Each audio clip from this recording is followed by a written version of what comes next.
नमस्कार, आप देख रहे हैं एसपीएन 9 न्यूज और मैं हूं आपके साथ मनीष कुमार सैनी। इस साल के अंत में बिहार के अंदर विधानसभा चुनाव होना है और विधानसभा चुनाव की तैयारियों को लेकर सभी राजनीतिक पार्टियां बिहार के अंदर सक्रिय होती हुई नजर आ रही हैं। देखा जा रहा है कि एनडीए के खेमे में नीतीश कुमार के सीएम चेहरे को लेकर बयानबाजी का दौर जारी है और नीतीश कुमार और जेडीयू लगातार ये मांग कर रही है कि बिहार के आगामी विधानसभा चुनाव में नीतीश कुमार को ही सीएम चेहरा घोषित किया जाए। लेकिन नीतीश के सीएम चेहरे को लेकर भारतीय जनता पार्टी अभी कोई निर्णय लेती हुई नजर नहीं आ रही है और सीधे तौर पर नीतीश कुमार के सीएम चेहरे पर मोहर भी नहीं लगती हुई नजर आ रही है, जिसके चलते जेडीयू बड़ी बगावत पर उतरने की तैयारियां करती हुई दिखाई दे रही है। और अगर ऐसा होता है या यूं कहें कि भारतीय जनता पार्टी नीतीश कुमार को बिहार के अंदर सीएम चेहरा घोषित नहीं करती है तो जेडीयू के माध्यम से एनडीए खेमे में बड़ी बगावत के आसार यहां पर दिखाई देने लगे हैं। हाल ही में देखा गया कि पशुपति पारस लालू प्रसाद यादव से मुलाकात करते हुए नजर आए और उनकी मुलाकात को लेकर अब ये कयास लगने लगे हैं कि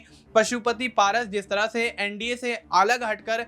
बिहार के विधानसभा चुनाव में सभी 243 सीटों पर चुनाव लड़ने की ऐलान पहले ही कर चुके हैं, तो अब कहीं ना कहीं पशुपति पारस का अब एनडीए खेमा छोड़कर इंडिया गठबंधन या यूं कहें कि महागठबंधन की तरफ जाना तय है, क्योंकि लालू प्रसाद यादव से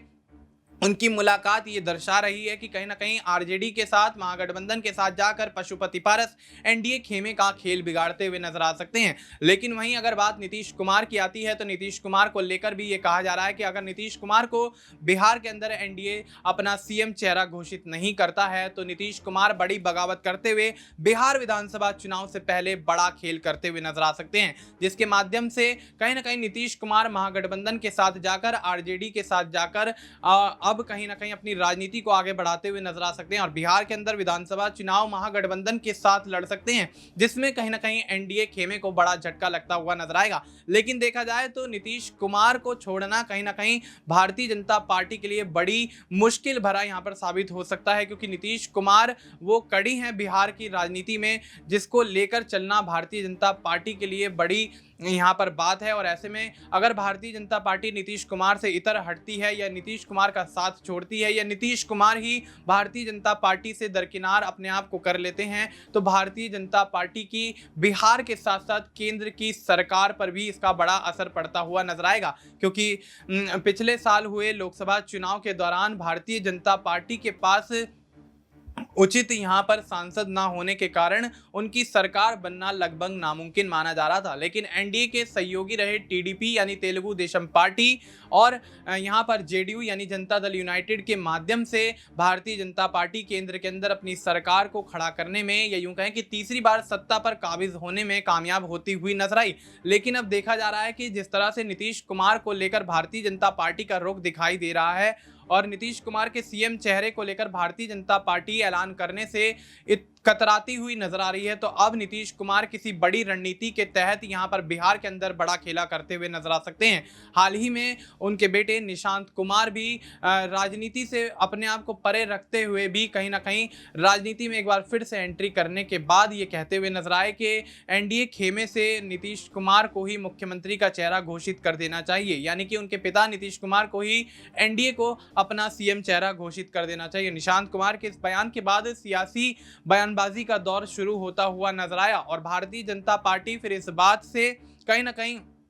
अपने आप को साइड करती हुई नजर आई, ये कहती हुई नजर आई कि नीतीश कुमार तो है ही हमारा सीएम चेहरा। लेकिन यहां पर देखा गया कि किस तरह से दिल्ली के अंदर तमाम बैठकें तो हो रही हैं, लेकिन नीतीश कुमार के बिहार विधानसभा चुनाव में सीएम चेहरे को लेकर उन बैठकों में कोई भी चर्चा नहीं हो रही, जिसके चलते नीतीश कुमार अब भारतीय जनता पार्टी की स्ट्रेटेजी को रणनीति को भांप चुके हैं, जिसके चलते नीतीश कुमार महागठबंधन के साथ नजदीकियां बढ़ाते हुए अब कहीं ना कहीं आरजेडी के साथ अगला बिहार का विधानसभा चुनाव लड़ते हुए नजर आ सकते हैं। और अगर ऐसा होता है तो नीतीश कुमार के सीएम चेहरे को लेकर वहां भी पेच फंसता हुआ नजर आ सकता है, क्योंकि महागठबंधन अपना सीएम चेहरा कहीं ना कहीं तेजस्वी यादव को घोषित कर चुका है। लेकिन अब क्या नीतीश कुमार अगर आरजेडी के साथ जाते हैं, महागठबंधन के साथ जाते हैं, एनडीए खेमा छोड़ देते हैं, तो क्या आरजेडी इस बात से राजी होती हुई नजर आएगी कि नीतीश कुमार ही बिहार के विधानसभा चुनाव के बाद उनका सीएम चेहरा होंगे? और अगर ऐसा नहीं होता है तो क्या वहां जाने के बाद भी नीतीश कुमार के हाथ से अब सीएम कुर्सी कहीं ना कहीं छूटती हुई नजर आएगी,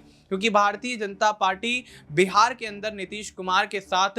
सरकार तो बनाती हुई नजर आई, लेकिन अब जैसे जैसे विधानसभा चुनाव नजदीक आ रहा है वैसे वैसे कहीं ना कहीं भारतीय जनता पार्टी अब ये चाह रही है कि बिहार के अंदर उनका सीएम चेहरा होना चाहिए, यानी कि भारतीय जनता पार्टी के खेमे से ही कोई सीएम चेहरे के तौर पर बिहार की सत्ता पर काबिज होना चाहिए, जिसके चलते नीतीश कुमार को सीधे तौर पर यह संकेत मिल रहे हैं कि उनको भारतीय जनता पार्टी कभी भी किसी भी वक्त साइडलाइन कर सकती है।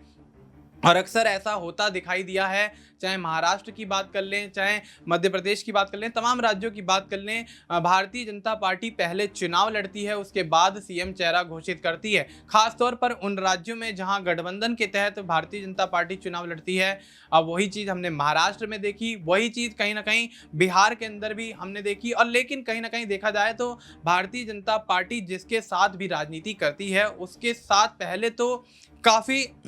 उनकी बात में हाँ मिलाती हुई नजर आती है, लेकिन उसके बाद जब अपनी ज़मीनी स्तर पर अपने आप को मजबूत भारतीय जनता पार्टी उस राज्य में कर लेती है तो दूसरी पार्टी को दरकिनार करने में ज़रा भी वक्त नहीं लगाती। वही चीज़ अब कहीं ना कहीं नीतीश कुमार के साथ भी होती हुई नजर आ सकती है। और अगर ऐसा होता है तो नीतीश कुमार बड़ी बगावत करते हुए भारतीय जनता पार्टी के खिलाफ एक बड़ी मुहिम छेड़ सकते हैं, जिसके तहत कहीं ना कहीं वो लालू प्रसाद यादव की आरजेडी के साथ जाकर महागठबंधन के तहत चुनाव लड़ सकते हैं। और अब देखा जा रहा है कि एनडीए खेमे में नीतीश कुमार की सीएम चेहरे को लेकर बगावत तो उठ रही है, लेकिन बिहार के अंदर एनडीए के तमाम सहयोगी दल भी किसी न किसी बात को लेकर भारतीय जनता पार्टी से नाराज दिखाई दे रहे हैं, जिसके तहत यहां पर चिराग पासवान की अगर बात करें तो चिराग पासवान यहां पर 50 सीटों की मांग करते हुए नजर आ रहे हैं। वहीं जीतन राम मांझी यहां पर 25 सीटों की मांग करते हुए नजर आ रहे हैं। और उपेंद्र कुशवाहा ये कह रहे हैं कि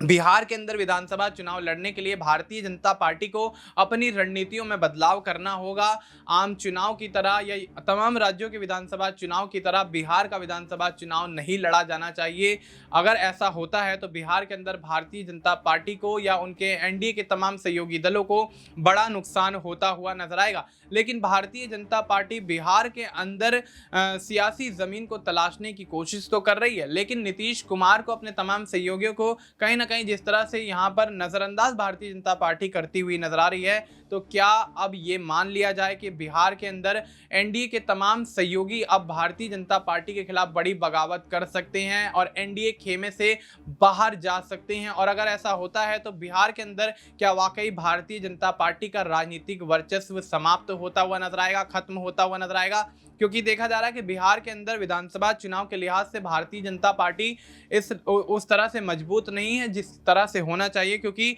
नीतीश कुमार के साथ ही कहीं ना कहीं भारतीय जनता पार्टी अपने आप को महफूज मानती है। शायद यही वजह है कि नीतीश कुमार के सीएम चेहरे को लेकर पेंच बेशक फंस रहा हो, लेकिन भारतीय जनता पार्टी ये ऐलान नहीं कर रही है कि नीतीश कुमार के साथ वो चुनाव नहीं लड़ेंगे या सीएम चेहरा किसी और को घोषित करेंगे। तो स्थिति साफ है कि नीतीश कुमार